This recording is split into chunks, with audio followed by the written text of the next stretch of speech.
안녕하세요. 허완TV의 허환입니다. 안녕하세요. 내일 모레 추수인데 여러분 고향에 잘 다녀오십시오. 못 가는 사람들은 각자 가정에서 가족들과 함께 하면서 조용하게 보내시면 좋겠습니다.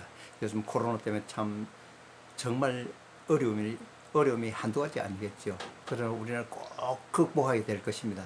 우리 국민성은요 강합니다. 강하니까 꼭 이겨낼 수가 있을 것입니다. 믿어 의심치 않습니다. 오늘은 인간이 죽으면은 영혼이 분리돼가 천당에 지옥을 가는가. 그에 대해서 심각하게 제가 그 말씀을 드리는 제가 경험자이고 또 그런 체험을 했기 때문에 그 이야기 말씀드린 겁니다. 그 인간이 죽으면 영혼이 참 분리된다고 하죠. 분리돼가 천당 또는 지옥으로 가는 것일까요? 이 이야기에 대해서 저하고 꼭 같은 동감인데 서울대 의대 교수님이 꼭 저하고 하는 이야기 똑같습니다. 저는 그 경험자고 그분은 아직까지 그 근제에 있는데 암이 걸려서 그 수년간 10년 넘도록 그 죽음에 관해서 참 강의하고 또 연구하고 요 연구에서 참 각종 자료 다 모아가지고 분석하는 사람입니다. 그런데 그분은 이제 저는 이제 그분이 그 서울대 제가 이제 서울대 병원에 자주 가끔 가는 편입니다. 저는 그 좀 건강 이상 있으면 서울대 병원을 갑니다. 서울대 병원이 꼭 그 자료서보다도 이 모든 게 하나하나 그 조직적으로 물론 서울 대학병원 자체가 그 의과대학이나 마찬가지지만은 연구심이 상당하시더란 말입니다. 그래서 수술하는 그 프로테가 상당히 높아요. 그는 잘 해본 사람이 잘한다고 하루에 그 암 환자 수술만 해도 수십 건, 수백 건 합니다. 그게 서울대학 병원입니다. 그래서 이 서울대를 참 신뢰하는데요. 그게 서울대 그 의과대학 내과학 소화기학입니다. 그 정현철 교수라고 10년 넘게 죽음을 강의하고 있습니다. 지금 그는 그 위염이나 위궤양을 유발하는 헬고박트 그 바일로 연구의 건의라도 돼 있어요. 그 대한 소화기 학회 이사장을 그 역임한 바 있고 그분은 그 부모들이나 친척의 죽음을 지켜보면서 죽음에 관해서 관심을 상당히 갖고 거기 파고들고 있는 그 사람입니다. 그는 수많은 과학적 연구 성과를 접한 결과를 말씀드리고 이야기 들어보면은 죽은 사방이 꽉 막혀 있는 벽이 아니고 다른 세계로 이동하는 문이라는 걸 그 확신하게 됐다고 합니다. 그분은.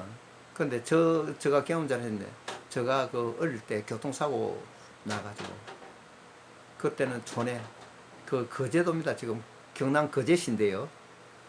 거제면 서정리라는 곳인데 그 옛날에 그 의사 면허가 없어도 옛날에는 경험만 있으면 의사 자격증 준 그 시대였습니다. 참 유엔 병원이 있었고 그런데 제가 교통사고 나 병원에 그 김정웅이라는 그 의사 병원에 입원을 했어요. 입원을 했는데 근데 이제 저번에도 말씀 좀 드렸습니다. 저 강의를 들어보면 그 죽음에 대해서도 이야기가 나와줍니다. 그 연달아서 보게 되면은 거기에 죽음에 대해서 어느 정도 소상하게 말씀드렸지만 오늘 좀 그 짧게 말씀드렸는데 왜냐하면은 이 죽음에 관해서 이게 정말 영혼이 있는가, 영혼 분리돼 갖고 이 세상 저 세상 구분이 되는가 그거에 대해서 말씀드리려 하는 거거든요. 근데 저는 이제 그 이미 저는 이제 체험을 했고 제가 그 병원에 입원해 갖고 죽었어요. 며칠 만에 살아나갔습니다. 사흘 만에 살아. 그런데 이제 치료비 관계가 있었어요. 저는 유엔 그 미국 사람 그 GMC 트럭에 그것도 12개밖에 달린 큰 대형 트럭입니다. 그거 치갖고 내가 사실은 죽었어요. 이제 병원에 실려갈 때는 살았는데 다리가 잘리더라도 피가 어마어마하게 바로 쿵쿵쿵 넣을 용소 칠 정도 났어요. 입을 담요를 둘러써도 피가 빼갖고 표시가 날 정도 그 정도였습니다. 네, 어리신데 그것도 학교 들어가기 전에 초등학교 뭐 보통 그때는 8살 그 늦게는 10살, 11살, 12살에도 들어가고 했습니다. 그 어려운 시기 우리는 그 소띠 사고, 사실 생년월일상 50년 1월 3일에도 그게 소띠입니다. 사실 알고 보면 1월 3일 때문에 그런데 그 소띠인데 그때는 참 어려운 시기고 참 정치권이 참 어지러워하고 그리고 그제는 또 포로스 용사가 그 짓게 되는 계룡산 밑이었습니다. 저희 집이.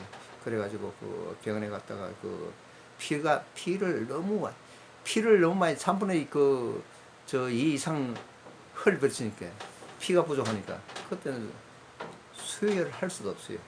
그 누가 뭐 피를 대주고 뭐 그런 체제가 아닙니다. 그렇게 촌에서 단대 이동시 물론 그 촌에서 이제 미군들하고 함께 있기 때문에 미군하고 교섭 관계에서 병원비 주니 안 주니 이런 병원에서 신랑이가 부는까지는 알아요.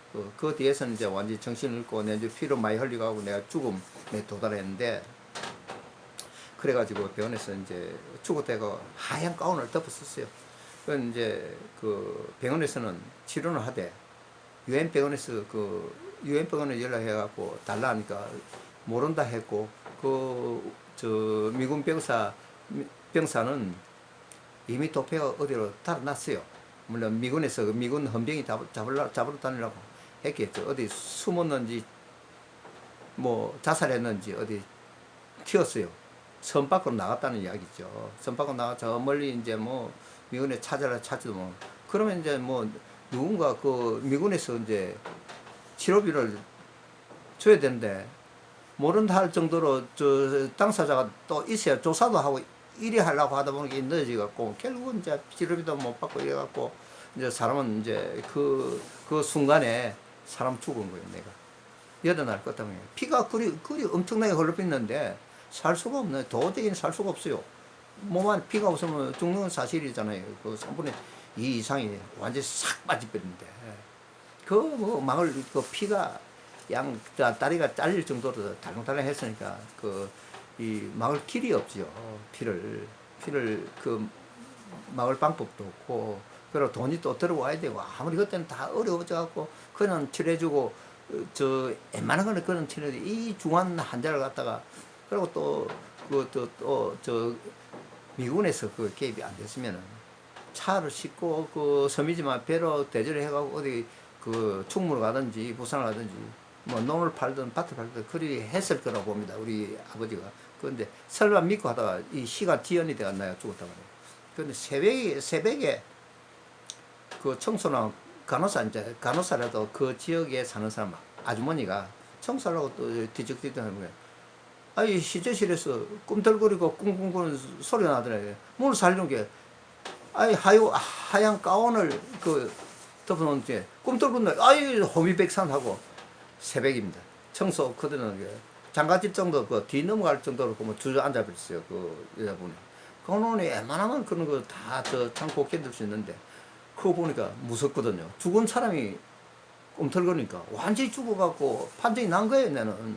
그래갖고 집에서는 이거 안 되겠다. 이게 그 보상 관계도 이거 희바가 오니까 치료비 관계도 해결 안 되고 우선 사람 죽었으니까 이거 대리비살이라고 있습니다. 저 앵모가지라는 데 있는데 그제면 서정이라는 곳에 그 동림 가는 쪽인데 대리비산 그쪽에 한쪽에 그 땅까지 파놨어요. 이제 그런데 내가 그 사흘 만에 돌아왔죠. 그런데 이제 그게 중요한 거는 저 죽었다 살아나는 그것도 중요한 일이지만 이 과학적 실체에 대해서 이제 밝히기 위해서 정현채 교수님 그 이론이 맞다는 그에 대해서 내 동의하는 그 의미에서 여기 강의를 하는 겁니다. 그런 죽는다는 게 사방이 꽉 막히는 벽이 아닙니다. 다른 세계로 넘어간다는 게 이 세상에서 딱 죽자마자 다른 데로 가요. 영은 영대로 분리가 됩니다. 육신은 썩어가지고 이제 한껏 이제 완전 불소식에 비슷하게 화장을 해피든지 그러나 못 업빈지 하잖아요. 살은 썩어삐니까.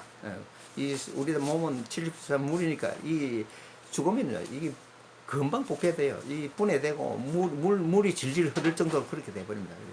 그래 이제 살아났는데 그 사방이 어떤 사람 잘 모르는 사람 사방이 꽉 막혀 있는 벽이 막히는 게 아니고 다른 세계로 이동한다는 거예요.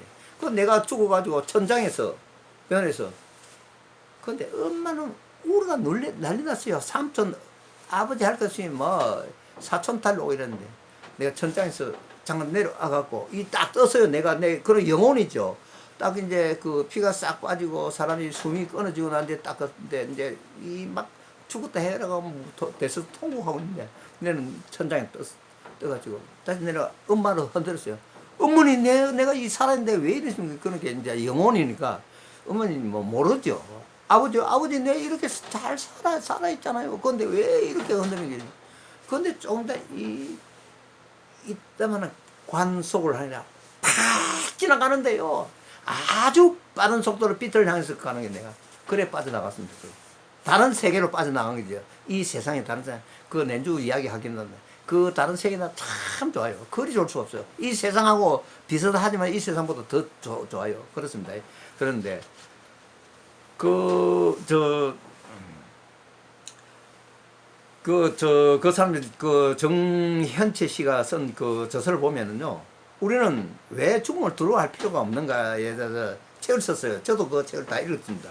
비아국에서 그 편찬을 했는데요. 이 근사체험하고 그 죽음 뒤에 세계등을 발췌해서 요 실은. 근데 내가 체험한 거 똑같단 말이야. 이게 대동소이하는 내 이 사람 만나보지를 안 했는데 서울대 변호사 저 꼭대기청 있는 저 꼭대기청이라 12층이 3층인가 그거 있다 하더라고 연구실에. 그 저 전화를 여쭤보고 없다는 보고 안 올라왔을 뿐이지 지금 그 언젠가 한 만나 볼까 싶습니다. 그 돌아가시 전에 이제 뭐 그 부분도 오래 살 거라 보고 있는데 그 암 걸렸다 하더라고. 암 걸린데 걱정하지 않는 사람입니다. 그런데 죽은 다음에 어떻게 되느냐 우리가 의문을 다 가지잖아요. 의문을 갖고 15년 죽은 공부를 했어요, 이분이. 육체적으로 분해돼가 자연으로 갚입니다. 육체가 썩어피니까 이게 완전히 흙이 돼버리죠. 그 영혼은 다른 세계로 갑니다, 영혼은. 아까 내가 죽어갖고 다른 데 빠져나갈 때 이 영혼하고 분리된다니까요. 다른 세계로 이 백이 막히네요. 이 큰 관을 통해서 싹 흘러가더라고요. 예. 다른 세계로 건너갑니다. 다른 차원으로 건너갑니다. 임사 체험을 알고 있으면 죽음에 대한 불안과 공포가 크게 줄어들 뿐만 아니라 죽음에 대해서 걱정할 필요가 없으나. 제가 그렇습니다, 지금. 저번에 그 방송 때, 친누님, 딸이 죽어가지고, 내가 그 임종씨까지 그 옆에 있었습니다. 그래, 우리 조카가, 하선아, 참 좋은 데가 걱정하지 마라.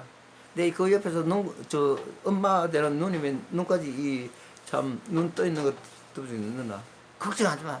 단단한 마음을 하라 말이야. 지금 이 세상 지금 이제 다른 세계로 갔다. 다른 데 좋은 데 갔다. 그럼 울지 마라 이래. 그래도 울으면 좋지 않습니다. 누나가 슬피 우니까 내도 이제 누나가 애처로워서 눈물이 찔끔거리는 거지. 조카 때문에 우는 거 아닙니다, 사실은. 그래서 내가 참 누나가 너무 안 됐다. 이 모르고 있는 사실이니까. 그렇더라고, 그래서. 나는 이제 그분이 신살 넘자마자 그때부터 이제 죽으면 어떻게 되는 것에 대해서 문제를 심각하게 생각했다고 책에 써있더라고요. 그런 이런 의문에 대해서 답을 얻기 위해서 죽음과 관련되어 있는 수백 건의 책을 그분이 읽었어요. 각종 문헌과 의학 논문을 읽고 동영상 자료를 참 밤낮으로 찾았죠. 그분 정현채 교수님이 실정주의 교육을 받아가지고 그분 체계한 과학자로서는 인정할 수도 없고 인정하고 싶지도 않던 영적 체험들이 단순한 착각한 환상이 아니라 분명한 실체임이 역시 과학자의 입장에서 알게 됐다는 거죠. 내하고 대동소이가 딱 맞아 떨어집니다, 그분이. 그래서 그분 참 존경하죠. 그리고 우리의 육체가 더 이상 기능하지 않게 되어 부패에 가더라도 우리 정신 의식 아니십니까? 또렷이 유지된다는 사실을 알아야 됩니다. 그 사실을 알게 됐을 때 그 경이로움 참 묘합니다. 이후 삶을 바라보는 시각을 완전히 바꿔 놓았다고 볼 수 있겠죠. 죽음을 내포한 생명의 본질과 의미에 대해서 깊이 인식에 대해 고난과 역경을 영적인 성장이 기회롭지 않게 됐고 주어진 삶을 더욱 충만하게 항료할 수 있게 됐다고 정현채 그 교수님이 이야기하고 있습니다. 그 임종 직전에 신체 변화가 어떤 줄 아세요? 임종을 가까워지면 몇 가지 증상이 나타나요. 이거 내 자신이 그랬으니까 이것도 저 생각하는 거 똑같아요. 제가 처음 한 거 똑같아요. 그 임상 처음 한 뒤에나 똑같은 그 말씀을 들으세요. 임상 처음이지 뭡니까? 저도 그 이 몇 가지 증상이 보면 체중이 첫째 감소해요. 이 자꾸 물이 빠지고 그 우리 몸은 70% 물이죠. 물이 빠지고 소변이 나오고 더불어 정신 착란이 일어납니다. 이게 그러고 이제 저 죽으면 어떻게 그 죽는 그 순간 의식이 남아 있어 갖고 내가 누구냐면 내가 그거 아유 이럴 정도 정신이 맑게 남아 있어요. 그걸 아셔야 됩니다. 그러고 체중이 쫙 빠져버리면은 식욕 감퇴가 오죠. 그러 세약하고 그 부종 같은 거 막 두드러기 비슷한 부종 같은 그 신체적 그 증상이 오면서 더불어 또 정신 착란이 일어나요. 불안하죠. 흥분 같은 정신 증상이 같이 나타납니다. 막 흥분이 돼갖고 열이 아주 극도로 오르는 것처럼 얼굴 한 번 보면 붓다가 검은수름하게 돼버려요. 렌즈를 보면 음식물을 삼키기 힘들어지니까 수면 시간이 자는 시간 많이 늘어납니다.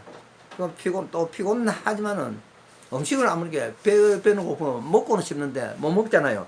그러니까 잠을 많이 자게 됩니다. 그리고 세상에는 관심이 옅어지죠. 세상 오만 작동사 자체가 옅어집니다. 임종이 더 가깝게 오면 어떻게 되느냐. 소변 배출량이 감소할 수밖에 없겠죠. 그리고 호흡 변화, 호흡이 이리 헛돌게 됩니다. 그러다 보니까 가래가 꾸렁꾸렁 가래 끓는 소리가 그거 나요. 그 혈액이 순환이 장애가 생겨가지고 그 장애에서 푸른빛이나 불스름해요. 이게 보면 빛이 보면은 자줏빛 그 까지 색깔 아닙니까? 자줏빛 반점이 막 나타나기 시작하는 거 보면 그럴 수밖에 없죠. 그 보면 이 밖에 막 몸이 막 떨려요. 막 떨리고 발작하고 이래요. 막 그래 거의 근육이 뭐 실룩실룩하고 막 이래 정신 착란이 일어나는 거죠. 그 주자 증상을 보이기도 합니다. 참 그거 죽는 사람도 어느 정도 공포를 가지고 이 막 떨리고 불안스럽고 하는 겁니다. 근데 딱 죽는 순간부터 자유롭다니까요. 예. 그런데 병원에서는 임종이 가까운 환자가 이 같은 발작 증상 보여보세요. 병원에 가만히 있을 수가 없습니다. 왜냐? 치료 안 하면 고발당하는데요. 그럼 어떻게 해서 치료할 거 아닙니까? 그러면 이 발작 증상 볼게요. 내 MRI 같은 정밀 검사를 합니다. 이게 아무 필요 없는 짓을 하는 건데, 그러면 걸리거든요. 의료법에 걸리도록 됐어요. 검사하나. 간질을 억제하는 주사약을 넣습니다. 주사약을 넣는데, 그런 일이 종종 생겨요. 알고 보면 아무 필요 없는 짓을 하고 있는 거죠.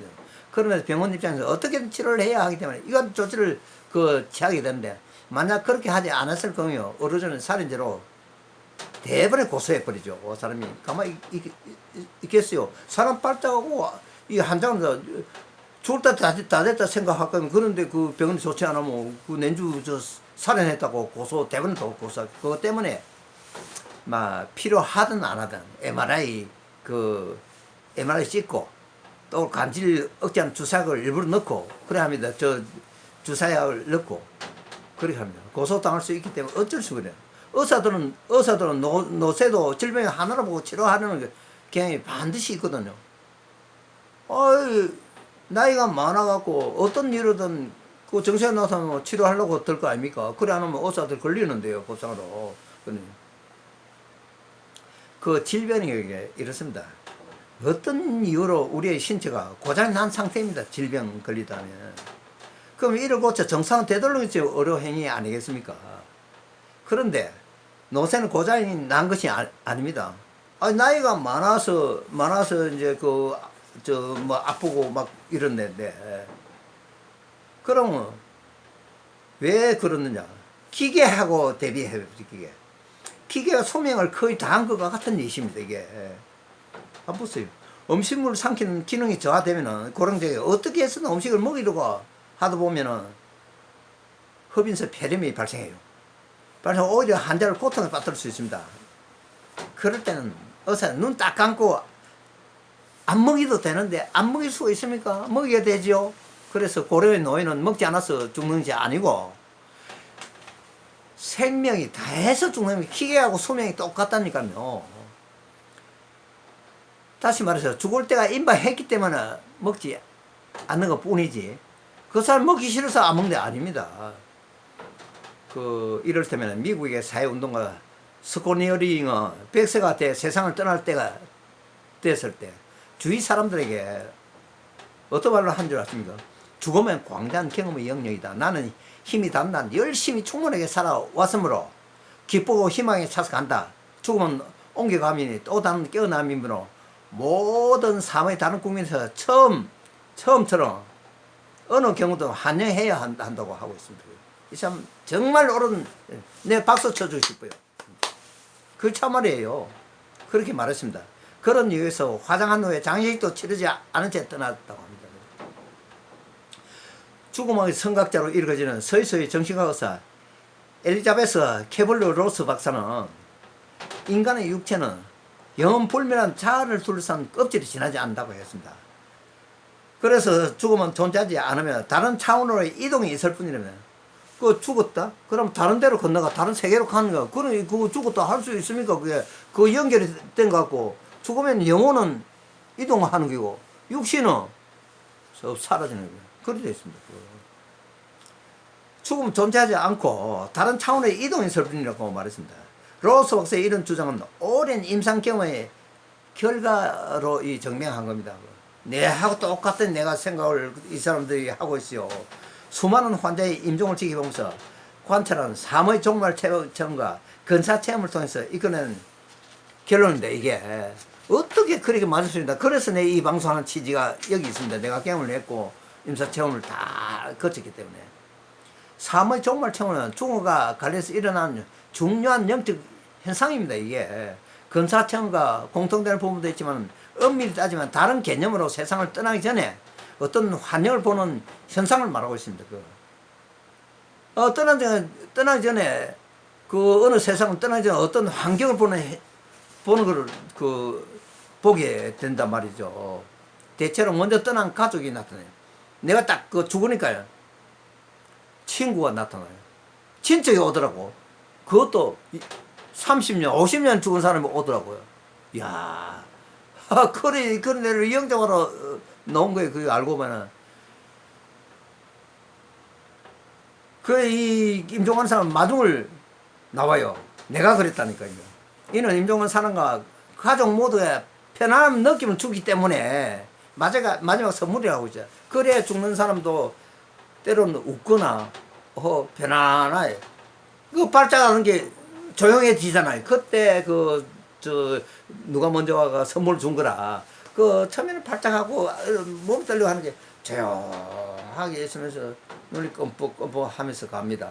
그때 마중을 나와가지고 가자, 우리도 여기 있다, 좋은 데 가면 되잖아, 이렇게 하고 있는 겁니다. 그게 한번 자세히 들어보세요. 내 이야기가 재미있을 겁니다. 이게 어떻게 보면은 불안한 생각할 필요가 없습니다. 마지막 선물이 부르기도 합니다. 근사체험은 죽음 직전 경험하는 사후세계입니다. 그게 자신이 죽었다는 인식을 갖고 최후의 이탈을 경험하고 터널을 통과하거나 밝은 빛과 교신하며 천상의 풍경을 관찰합니다. 이 강 같은 날 팍 가는 빠른 속도로 가요. 그런데 빛을 따라서 가더라고요. 렌즈 통과하니까 밝은 빛을 보고 가는 거라고. 풍경이 그리 좋을 수가 없어요. 아주 좋아요. 산천초보 그대로 있다니까 이 꽃하고 얼마나 좋은지 모릅니다. 그 풍경이 이루 말할 수 없이 그런 게 이 세상보다 더 좋다고 내가 스스로 말할 수 있어요. 내가 그런 체험을 했어요. 그래서 세상을 떠난 가족이나 친지와 만납니다. 내가 그랬답니다. 자신의 생을 해고하는 공통점을 보이게 됩니다. 근사체험은 갑작스러운 사고로 심장과 호흡이 멎은 죽음의 상태에서 체험하는 것이거든. 근사체험이. 죽음을 경험하고 다시 살아나는 사람들의 저처럼 이제 정언에 따르면은 저 말고 다른 사람도 그렇습니다. 그들은 죽음을 경험하는 동안에 평안한 마음으로 천장에서 아래 모든 풍경에 내가 그 딱 천장에서 내다보니까 엄마가 울고 난리 났다. 눈물 흘리고 대성통을 땅을 치고 내가 내려가 엄마를 흔들었다니까요. 그럴 정도로. 천장에서 아래 모든 풍경에 내려볼 수 있어요. 제가 내려봤으니 근사체험에 대한 다양한 측면에서 연구 결과가 끌어다는 게 연구 그게 그 자꾸 이야기하고 하다 보면 책도 나오고 그 연구 결과가 보면은 죽음은 꽉 막힌 벽이 아니라 열린 문이고 다른 차원으로 이동을 뜻하는 것입니다. 이게 여러분들 처음 믿지 않겠지만 믿으셔야 됩니다. 믿으면 편안해진다니까요. 그러면 과연 당신이 그 이야기하는 영적 체험을 했다는데 죽은데 어떻게 되나? 그거 보세요. 저만 이야기했다면 거짓말 받을지 모르겠는데 다른 사람 세계적으로 그렇게 이야기를 합니다. 스웨덴에 스웨덴 볼이라는 사람이 스웨덴 볼이하고 그리스의 다스칼로스, 덴마크 마르티누스 이런 사람들의 신비가에 따르면은 인간은 육신이 죽은 후 소멸에 없어지는 것이 아니고 일종의 파동의 에너지체로 존재하는데 내가 이 떨림 보이지 않는 파동 존재합니다. 분명히 존재해요. 영혼이 그렇다. 영혼이 파동이지. 그게 뭐 실체가 있는 게 아닙니다. 파동입니다. 보이지는 않아요.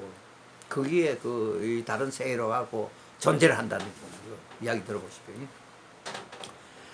그런 게 파동으로서 영혼의 세계에서 모든 것이 파동으로서만 존재합니다. 이게 영혼의 세계에서는. 그래서 영혼의 유유상종이라도 할 수 있습니다. 사실은 유유상종이라고 할 수 있거든요. 그런데 육신을 벗어난 비물질계로 옮겨갔다고 해서 갑자기 깨달으면 이런 것이 절대 아닙니다. 이것도 좋은 데가 있고 나쁜 데가 있어요. 좋은 사람 모이고 안 좋은 사람. 그런데 이 안 좋은 사람은 발전해갖고 좋은 사람은 돼버린다니까요. 내가 딱 이야기를 할게요. 내도 체험을 했고. 그런데 갑자기 깨달으면 이런 것이 아닙니다. 이게 지상에서 성취한 영적인 발달 정도에 따라서 각자의 영혼이 끌리게 되는 수준이 있습니다. 여러 수준의 차원이 있습니다. 이거는 분명히 영계에서는 비슷한 진동수를 가진 영혼들의 공통체가 수없이 존재를 합니다. 진동수를 가진 영혼들이. 이들과 계속 유대를 갖고 집단을 이뤄 존재하게 됩니다. 진동수와 같은 의미를 갖는 도덕적 특이중령이라는 용어도 우리 관심을 끌 수 있죠. 사오의 영이 처음 도달하는 장소는 이 중령에 의해서 결정됩니다. 좋은 곳이 나쁜 곳이. 저는 이제 어릴 시절에 좀 순순하게 지냈기 때문에 아마 좋은 데까지 안 했겠는데 그래 다시 돌아왔습니다만 중령에 결정되는 이는 지구상에서 사는 동안에 서남 정도나 결핍 등으로 형성되는데 거짓말하고 나쁜 일하고 이러면 이 결핍이 돼갖고 좀 질이 많이 떨어지죠. 선하게 자란 사람들은 좀 좋은 곳으로 이동된다는 겁니다. 설명합니다. 그게 형성되면서 에너지장에 기운 나왔습니다. 에너지 기운이 에너지가 많이 생성되고 기운이 있는 사람은 좋은 선한 사람들이 있고 그렇지 않으면 떨어지는 사람이다. 영적인 발전 단계에 따라 어두운 색부터 휘황찬란한 광채까지 다양합니다.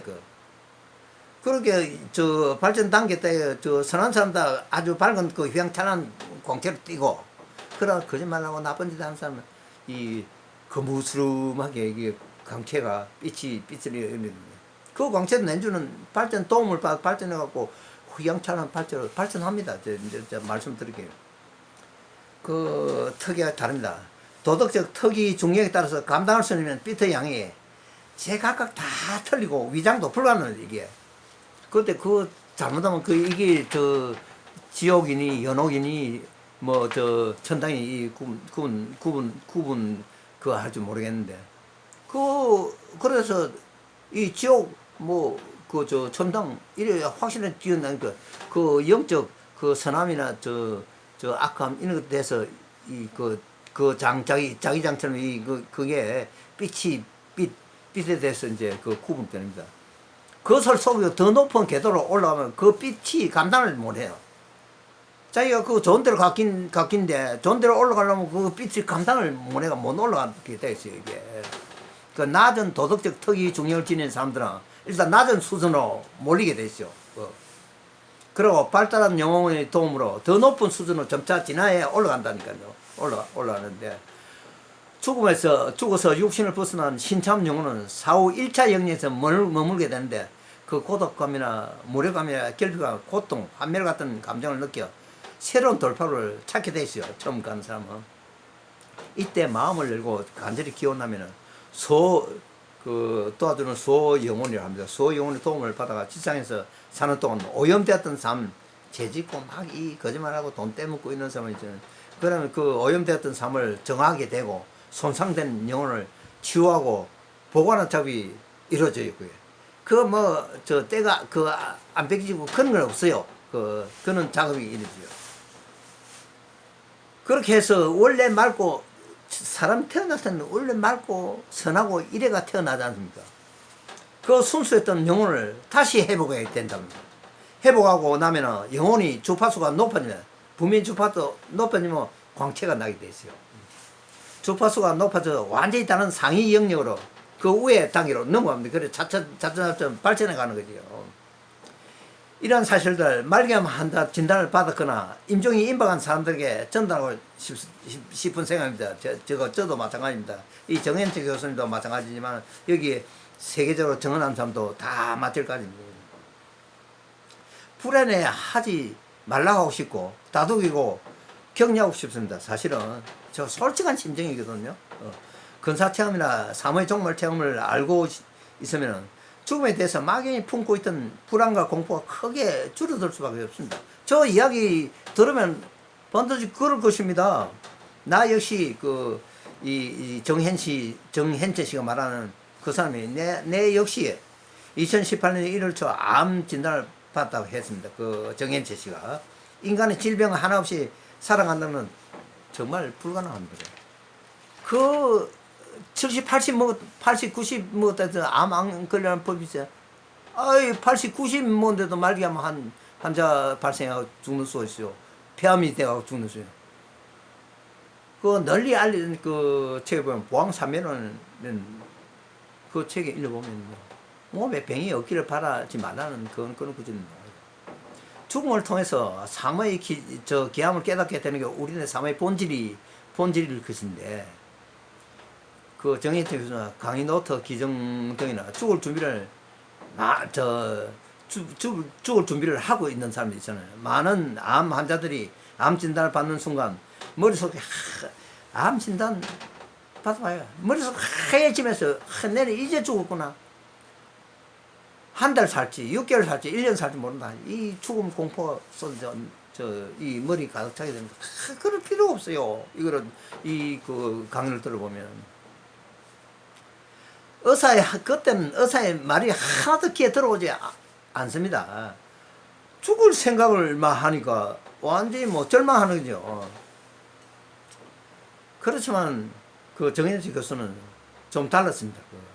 오히려 수많은 사망 원인 중에서 무엇이 나를 죽음으로 이끌지 예측할 수 없어 망했었는데 그분은 정작 암 진단을 받고서는 상황이 명확해지면서 이 사람은 참 성견 지명이 있고 연구심이 있고 연구를 많이 했고 건사체험 한 사람도 많이 만나봤고 동영상 많이 분석했고 내 같은 사람 수없이 만나봤었거든. 그래가 죽음 준비에 구체적으로 집중할 수 있었던 게 이 정현채 교수입니다. 이 정현채 씨인데 그분이 죽음 준비를 하나씩 구체적으로 지금도 실천하고 있습니다. 우선 가지고 있는 자료도 하나씩 정리해 병원에 있는 의학 역사 문화원에 기증해 오고 있어요. 지금 40년 전 의과대학 학생일 때 필기했던 노트 그리고 30년 전임 강사했을 때 월급 맹세서 강의 노트 이런 것들 전부 다 그 지금 그 정리하고 있습니다. 그 서울대병원 9층에 있어요. 유치원 연구실에 책이나 물건 거의 다 없고 홀 다 들고 떠날 준비를 하고 있다는 것이죠. 계속 정리 작업 중입니다. 장기 기정 서약서도 쓴 사람이죠. 사전 연명으로 의향서 그리고 유언장은 이미 작성해 놓았다고 자기가 자보고 있습니다. 유언장은 두 딸들에게 어떻게 살아가야 하는지에 대해 마련의 형식으로 작성해 놓았다고 합니다. 우리 육체는 죽으면 분해돼서 자연으로 돌아가지만은 영혼은 다른 차원도 다른 또 건너간다니까요. 건너가니까 따라서 그 기일에는 가족과 함께 그 이제 죽은 그 기일 아니십니까? 제사 날에는 가족과 함께 모여서 간단한 식사하고 와인 한 잔 나누면서 같이 자는데 추억하는 정도로서 충분하다고 판단이 되거든. 저도 생각이 정현치도 마찬가지입니다. 죽음의 실체가 소멸이 아니고 옮겨간다는 이야기입니다. 중요한 것은 딱 여기입니다. 죽었다. 그러면 이 영혼이 옮겨간다는 거예요. 그 사실 알게 되면 장례 준비가 상당히 부담스러워요. 그 돈 들이가 뭐 달라고 그럽니까?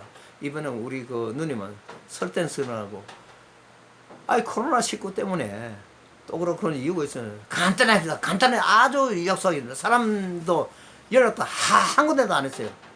우리 행교한 형님 저 동생 이래갖고 그 장례를 치렀어요. 마스크 딱 하고 지구라는 별에 잠시 소풍 갔다 간다고 생각하면 깨끗이 주변을 깨끗이 한 후에 떠나는 도리입니다. 우리 후손이 이제 관리하고 해야 될 거 아닙니까? 다음에 놀러 온 그 후손들에게 정말 아름다고 쾌적한 환경을 만들어 놓고 가는 게 우리가 의무 아니겠습니까? 먼저 왔다 간 사람들 신성 업무라고 생각됩니다. 그래서 죽음에 대해서 막연한 공포 이런 안 해주면 좋겠다는 의미에서 방송해 드렸습니다. 이거 꼭 믿으십시오. 만약 개인적으로 만나보고 저 이야기 듣고 싶으면 언제라도 좋습니다. 전화를 해도 좋습니다. 제가 가서 말씀을 드리겠습니다.